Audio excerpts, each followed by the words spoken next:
It was a cold, wet night on October 23, 1987, 1 week before Halloween. 3 young men, 2 of them teenagers, sat alone in a field, listening to the death metal band Slayer blasting on a truck radio as they watched fireflies blink in the darkness. It was a surprise to only one of them when 3 gunshots rang out in quick succession. George Raffield, the oldest of the 3, flopped into the weeds, dead from 3 blasts to the back of the head. The other 2 boys, his supposed friends, stood over his lifeless body. They had made their sacrifice to the devil, but the exhilaration they had quickly faded away, and they were left in an eerie silence. In recent years, news media has begun to reevaluate and deconstruct the Satanic Panic, a bout of mass hysteria that afflicted the United States for over a decade. But what if it wasn't just hysteria? What if some of it was true? Ritual Rewind brings you into the darkest corners of the 1980s, uncovering the crimes, conspiracies, and occult fears that shaped a generation. Tonight, we rewind it back to 1987 and dive into the story of Richard Goeglein and Greg Knighten and their murder of undercover cop George Raffield in Midlothian, Texas. It's the case of the devil in 21 Jump Street. I'm your host, Drew, and you're listening to The Ritual Rewind.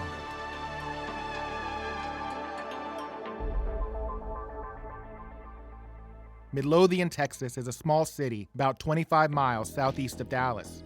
And during the 1980s, it had a rising drug problem. The police chief, Roy Vaughn, was less than 2 years into the job, having newly been hired to reorganize and reshape the city's corrupt and inept police force. And with the help of the city's commissioner, he had some success. But drugs remained an issue, and it greatly affected the youth of the small town, where there was nothing else to do but drink, do drugs, and get into trouble. Prior to his arrival in Midlothian, Roy Vaughn had a storied history with the Dallas Police Department. He was an on-duty patrol officer in Dallas on November 22, 1963, the day that President John F. Kennedy was assassinated. And he was one of the first police officers on scene at the book depository where Lee Harvey Oswald fired the fatal shots. He also participated in the arrest of 3 men who were hiding in a nearby railway boxcar under suspicion of a connection to the assassination. And in one of the darkest days of his career, one that would follow him like a shadow for the remainder of his life, Vaughn was assigned the duty of guarding a ramp leading into the underground parking garage of the Dallas Police Headquarters. On that day, Lee Harvey Oswald was scheduled to be transferred from the city jail to the county jail. It was on that same day that Jack Ruby descended into the parking garage from that very same ramp and shot and killed Oswald in front of a live audience, silencing him forever and leaving so many questions unanswered that still haunt us today. Though Vaughn was interviewed by the Dallas police and the FBI and cleared, he has never been able to escape the accusation that he assisted in the assassination of Lee Harvey Oswald and JFK. Vaughn retired from the Dallas police force in 1980 and moved to Midlothian, Texas, where he started a glass and mirror business. He was coaxed back into law enforcement at the behest of the city commissioner. Around the start of his tenure as police chief, a popular news show had begun airing on the Fox television network called 21 Jump Street, starring at the time the relatively unknown young actor Johnny Depp. 21 Jump Street was about a squad of youthful-looking police officers performing undercover investigations at a local high school. It aired from 1987 to 1991 and ignited the career of its young star. While watching the show, Vaughn was reminded of the undercover cops infiltrating high schools during his time in Dallas, and the idea sparked to him. He could do the same in Midlothian. It was then that he decided to proceed with Midlothian's first ever undercover sting operation, and he found his Johnny Depp in a down-on-his-luck Red Oak, Texas police officer, George Raffield. At 21 years old, George Raffield was a new recruit in the Dallas Police Department. It was a job that he had desired almost his entire life. When he was in high school, he joined the Texas Department of Public Explorer program, and he applied for the police force soon after graduating high school in 1985, and was hired to serve at the Wilmer Police Force, but he was fired soon after because he had totaled 2 police cruisers in 2 days. Disappointed, Rayfield was able to find work as a reserve officer in Red Oaks, Texas, but was confined to desk duty. So when George Raffield got the call from Police Chief Vaughn and was propositioned with the idea of going undercover as a high school senior, Rayfield leapt at the chance. Raffield would spend the summer training for his assignment with the Dallas Narcotics Division, and Vaughn would spend that time building up a cover story for Raffield once he was finally enrolled in the Midlothian High School. Vaughn and his lieutenant, Fowler, fabricated Raffield's school records and found a local couple to house Raffield while he lived in Midlothian. George was instructed to tell anyone that would ask that he had moved to Midlothian to live with his aunt and uncle because he couldn't get along with his own parents. Raffield's assignment would be to cultivate relationships with the students, find out who the drug dealers were, and purchase the merchandise from them. He was instructed to call in daily to detail his progress and file his reports. And to protect against the possible issues of romantic entanglements, Raffield talked openly of a steady girlfriend he had back in his hometown, and that wasn't a lie, because he had recently become engaged. As the first day of school approached, the final details of Raffield's backstory were established. Vaughn told Raffield not to rush the relationships, but to let them form naturally. They didn't expect a lot right out of the gate. Midlothian High School was small, of only about 800 students in total, and given enough time, the dealers would find him. Raffield was confident that he was up to the task, but when he arrived at school on the very first day, he was turned away by the principal. He hadn't yet provided the required forms for proof of residency. To do this properly, Chief Vaughn had to petition a judge to falsify records. Raffield was enrolled the following day, and after starting his first day of classes, he slowly began to drop hints about his interest in purchasing marijuana. It didn't take long, and Raffield soon found himself a dealer, high school student Dale Jansen. But that ultimately turned out to be a bust because Raffield got played. Jansen took Raffield's $50 and pocketed it. Jansen had his suspicions that something was off about Raffield. He had too much money and looked too old to be a student. Maybe it was the influence of 21 Jump Street, but Jansen thought Raffield was a narc. Embarrassed of the gaffe, Raffield was forced to report the lost money to his superiors, and he apologized profusely for it. But Vaughn gave him some advice. You're not a police officer. You're a student. You need to start acting like one. Don't let this kid get off easy. The following Monday, Raffield got word out amongst his classmates that he was pissed at Dale Jansen and was ready to raise Cain. Jansen successfully avoided Raffield during the school hours, but Raffield caught up to him in the parking lot of a local movie theater and threatened to punch the shit out of him. Jansen called his bluff, and Raffield backed off. He couldn't hurt a kid, not even if that kid was a giant asshole who had stolen from him. He just didn't have it in him. This, of course, was a setback, but it wasn't the end of his operation. Word got out that Raffield had money and that he was eager to spend it, and that is when he met the boys that would kill him, Richard Goeglein and Greg Knighten. In the early morning of October 24th, 1987, only a month into Raffield's operation, Police Chief Vaughn was awoken by a late-night phone call from his lieutenant, Billy Fowler.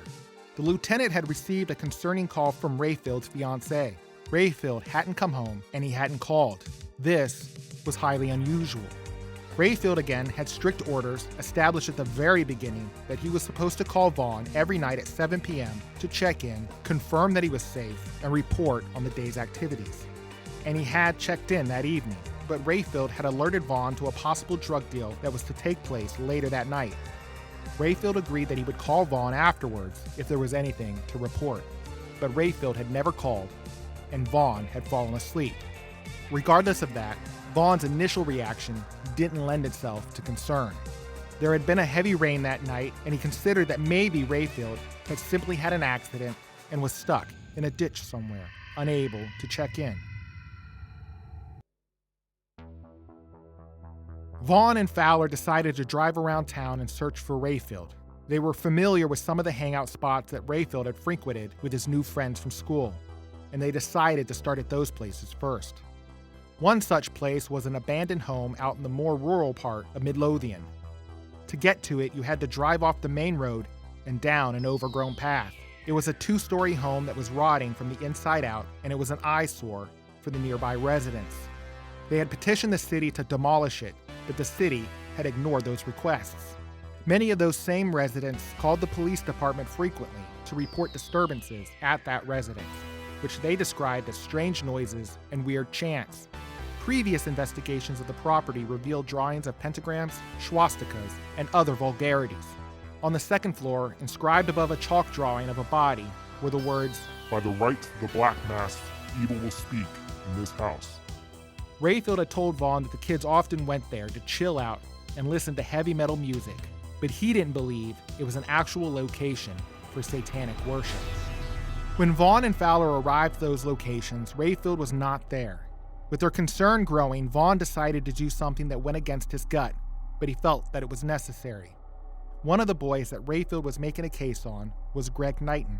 Greg Knighten was only 16 years old, but he was one of Midlothian's most active drug dealers. He was sought out by both teenagers and adults. He was trouble, and everyone knew it, even his parents. There just wasn't much anyone could do about it, no matter how hard they tried. Adopted, Knighten claimed that despite his parents' best efforts, he never felt a part of the family, and he made his displeasure known to them and everyone else. He openly talked about his desire to kill his mother and his father, and it was because of these issues with Knighten that his family was forced to move to Midlothian in the first place. In their old neighborhood, Knighten attacked the local kids and terrorized the neighbors' pets. But the move did little to improve the situation. Knighten was a provocateur, and there was nothing that was going to change that. Vaughn knew that Raffield was supposed to spend the evening with Knighten, and so he hoped the kid would know where Raffield was. But he had to be careful about the way he'd phrase the question. If he said the wrong thing, he'd blow Rayfield's cover and the operation entirely, and that would put the young officer at risk. So he called the Knighten home, and the phone was answered by Knighten's father, Tom, a veteran police officer with the Dallas Police Force. Being police officers, the men were familiar with each other, and Tom had often sought help from Vaughn in dealing with his son, but Vaughn was unable to break through to the kid. Vaughn asked Tom to check to see if his son was home. Tom asked why, but Vaughn refused to expound on it. He just wanted to know. Tom opened his son's bedroom door and found him asleep in bed. He told Vaughn as much. Vaughn thanked him and ended the call. After the call to Tom Knighten, Vaughn and Fowler drove past the apartment building of 23-year-old drug addict Cynthia Frederick. Cynthia was a single mother, twice divorced, who had been in and out of jail for most of her life. She was a rough and tumble type of woman and took no shit from anyone.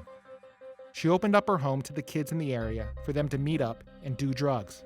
Raffield had first learned about Cynthia through Knighten because Knighten was her dealer. Raffield first accompanied Knighten to Cynthia's apartment only a few days prior to his murder. The moment Raffield entered her place, Cynthia clocked him as a narc.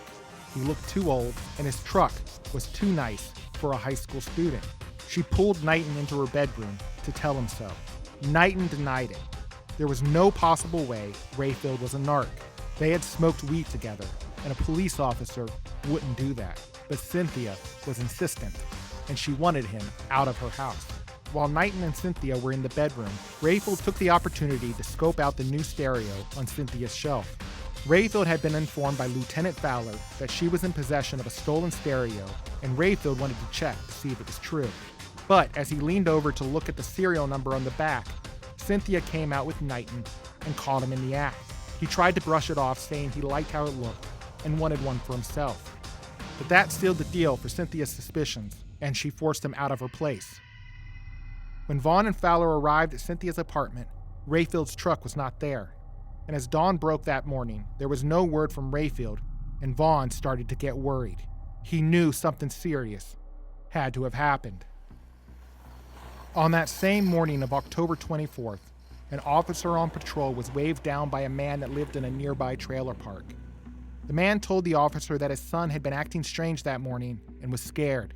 The boy's name was Dale Jansen, the same boy that had had an altercation with Raffield and was one of the first ones to spark to the idea that Raffield was a narc. When the man pressed his son for more information, his son stated that he had heard that some kids had killed a narc last night. The patrol officer was unaware at the time that Raffield was missing. He was actually unaware of Raffield at all, because Rayfield's position at the department had been a closely guarded secret that only a few necessary people knew. The patrol officer asked the man who his son said had committed the murder, and the man replied, Greg Knighten. Around the same time, another father in Arizona received a collect call from someone named Richard Goeglein. He remembered the name as one of his son's friends from high school who had recently moved away. So the father accepted the call and went to wake up his son. After handing off the phone to his son, the father listened in on another line and heard a conversation that greatly concerned him. The caller, Goeglein, confessed to the murder of a police officer and was looking for any means of escape. He had hoped the man's son would assist him, but much to his relief, the man's son told Goeglein that he should just turn himself in, that was the right thing to do. After the call ended, the father and son called the Midlothian Police Department to report the information they had just received. Richard Goeglein was a frail-looking 17-year-old kid with long dark hair. He was a delinquent that was consistently truant, which resulted in him being one of the worst students in school. He dressed all in black, and his signature article of clothing was a denim jacket that had a pentagram painted on the back. The margins of his homework were littered with drawings of pentagrams, inverted crosses, and other violent and satanic imagery.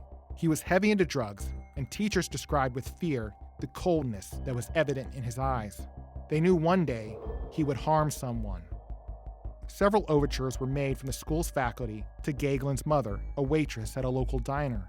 But she was less than interested in their desire to speak with her. She seemed to have a laissez-faire attitude about her son's antics, even though she knew that they were extreme and violent. And much like Greg Knighten's family, the Goegleins too were forced to move to Midlothian, Texas because of their son's involvement in the attempted murder of another student. Prior to moving to Midlothian, the Goegleins lived in Arizona, and they were poor. Goeglein's mother was a waitress, and his father was unemployed. Goeglein didn't share the same dwelling as his parents, but instead, he lived in a one-room trailer next to his parents' mobile home. And he preferred it this way. It gave him a sense of independence. His walls were plastered with posters of his favorite rock band, Slayer, and other occult imagery, and his shelves were stuffed with books on the devil. Goeglein was often truant from this school as well. But when he did attend, he did nothing but cause trouble and was an irritant to most of the faculty. But there was something about him that attracted the school's outcasts into his orbit, and he had a mesmerizing hold on them. They began to dress like Goeglein, listen to heavy music like Goeglein, and more concerning, studying books on Satanism and witchcraft like Goeglein. And they often acted out at his direction, as if they were only in service to him. This, of course, caused great concern amongst the faculty at the school. One such student named Chuck began to mimic Goeglein's behavior. He cut himself with razor blades and burned circles into his skin with cigarette lighters, just like Goeglein. Goeglein had told Chuck that these markings made them blood brothers. But the friendship was ended by Chuck's parents when Chuck's mother returned home early one day and found a suicide note left by her son. They believed, rightfully so, that Goeglein had encouraged their son to kill himself. Luckily, they found Chuck before he could go through with the act. Goeglein was disappointed that Chuck's attempt had been thwarted. But what was more eerie and unsettling to the school's administration, Chuck's suicide attempt wasn't an isolated event.